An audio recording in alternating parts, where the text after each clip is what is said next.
Okey, kita teruskan dengan output devices di mana output devices ini digunakan untuk menerima maklumat daripada komputer sama ada secara soft copy ataupun hard copy.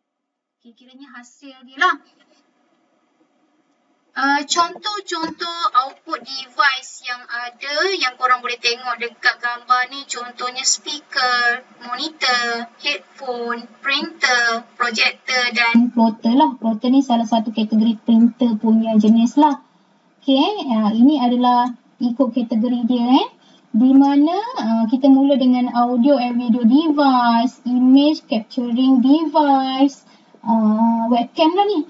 Printer pun ada banyak jenis. Ada inkjet, ada laser jet dan sebagainya. Display device, interactive whiteboard dan others output devices. Okay. Okay, kita tengok dulu dari kategori audio and video devices di mana audio output devices ni dia boleh menterjemahkan maklumat dari jenis audio iaitu contohnya suara lah. Bila kita record suara, dia akan masuk dalam komputer. Jadi bila kita mainkan semula record suara tersebut, dia akan keluar output suara tu lah. Jadi itu kita panggil sebagai audio capture devices lah. Contohnya speaker dan juga headphone. Okay, speaker kalau korang guna laptop, memanglah dia tak ada speaker seketul macam gambar ni. Korang kalau perasan dia akan ada satu ruang lah yang macam ada dot-dot-dot, dia akan keluar suara. Ataupun dia ada di tepi-tepi laptop. Dia depend pada brand laptop tu lah, jenis dia, macam mana dia design untuk keluarkan suara daripada laptop. Okay.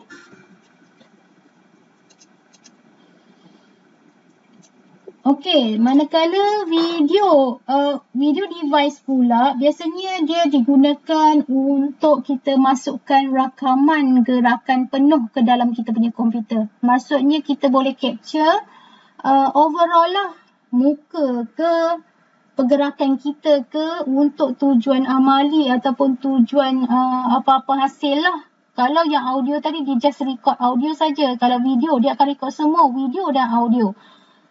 Contohnya kita ada adalah digital camera, webcam ataupun video capture card. Okay, ini adalah berkaitan dengan video devices lah. Okay, seterusnya adalah image capturing device yang adalah iaitu digital camera. Digital camera yang kita gunalah sekarang, kebanyakan orang dah tak guna digital camera. Diorang biasanya lebih prefer smartphone. Mana-mana smartphone, senang kita nak bawa satu benda je, satu device je. Kalau kita ada digital camera, kita ada smartphone, macam agak takut tertinggal lah. Tapi kalau cameraman ataupun fotografer, dia akan ada digital camera yang spesifik lah untuk dia snap gambar. Jadi dia lebih bagus lah berbanding function yang ada dalam smartphone. Kita boleh zoom in, zoom out dengan dia punya pixel tak pecah lah. Okay. Dan image dirakam secara digital dalam memory card. Dan image tersebut boleh kita ambil, keluarkan memory card dan kita masukkan dalam komputer untuk simpanan ataupun kita nak edit pada gambar tersebut ataupun video yang kita capture. Okay, seterusnya digital video camera. Digital video camera ni biasanya dia akan rakam gerakan. Biasanya ni kalau korang tengok movie-movie lah, producer filem, movie, drama dan sebagainya, dia akan menggunakan digital video camera lah, di mana ia akan merakam gerakan secara digital dan ianya boleh mengambil gambar pegun juga. Dan selain itu dia fokus kepada video yang gambar yang bergerak lah. Dan seterusnya adalah webcam. Biasanya webcam ini dia ada built-in lah. Kalau di laptop dekat laptop kita ada built-in webcam. Bila kita on Google Meet, kita boleh offkan kita punya kamera. Kalau kita nak onkan webcam kita tu, kita onkan je lah.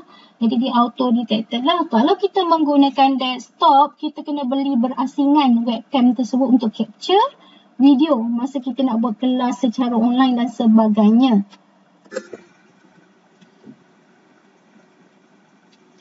Okey, 2.10 iaitu berkaitan dengan output device lagi iaitu printers. Okey. Jadi printer ini adalah jenis dia output device di mana dia menghasilkan teks dan juga grafik lah di atas helaian kertas yang kita dah print. Dan biasanya resultnya adalah hard copy ataupun print out lah. Dia memang hard copy, dia tak ada soft copy. Soft copy hanya untuk scanner sahaja. Dan dia boleh print dalam dua orientation iaitu portrait ataupun landscape lah. Kalau korang buat dokumen tu kan korang boleh tukar layout dia sama ada portrait ataupun landscape. Okay, ini adalah jenis-jenis printer yang ada iaitu dot matrix printer. Okay, dot matrix printer ini adalah pencetak impact yang menghasilkan gambar bercetak. Apabila pita wayar kecil dia akan menyebabkan bunyi yang kuat lah. Jadi dia akan bergerak zrrr macam tu. Biasanya kebanyakannya kedai yang masih guna dot matrix printer ni biasanya macam Causeway, Avon dan sebagainya. Dia masih menggunakan receipt menggunakan dot matrix printer dan dia punya ink tu kita panggil sebagai Ray-Ban lah. Ray-Ban tu kalau korang cari dekat internet ink dia murah je. Okay, tapi printer dia mahal.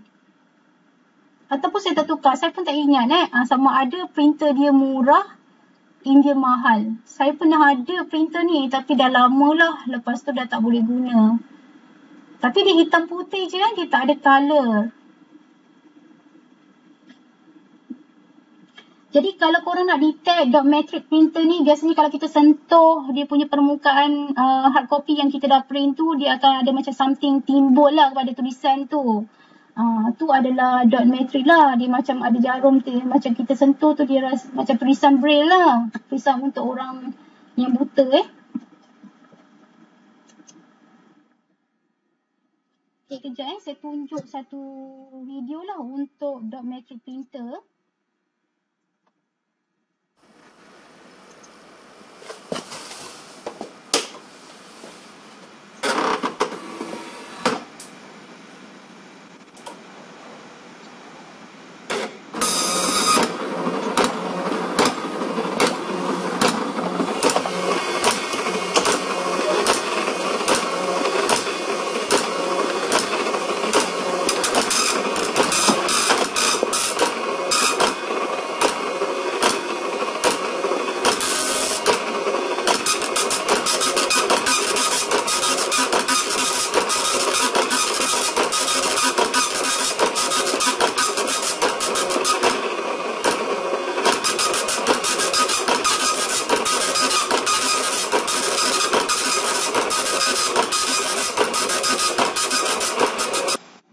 Okey, nampak tak? Dia punya ni agak bising dan lambat lah untuk kita keluarkan satu output tu. Berbanding menggunakan laser printer, dia lagi laju lah.